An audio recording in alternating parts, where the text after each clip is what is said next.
সেই ভাঙ্গারে গিয়ে আমার অভিজ্ঞতা আমি বলতে পারি, যখন আমি এই প্রেতকে ডেকে আনছি তখন আমাদের ওখানে আর একজন ছিলেন, তারপরে সেইটার প্রভাব চলে আসে। আজও তার কম বেশি শরীর খারাপ রয়েছে। এক দিদির উপরে, দিদি ভাইয়ের উপরে তার একটা প্রভাব চলে এসছে, যার হালকা প্রভাব এখনো রয়েছে তার উপরে।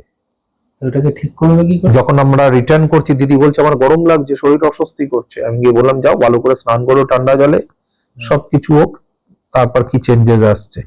তারপর দূর থেকে আমি যতটা পেরেছি তাকে ঝেড়ে দেওয়ার চেষ্টা করেছি।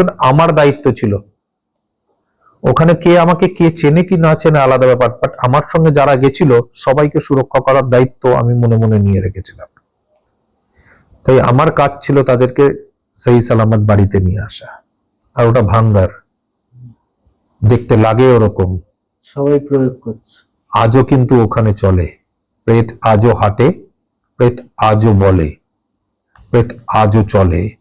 ওটা ওরকমই জায়গা।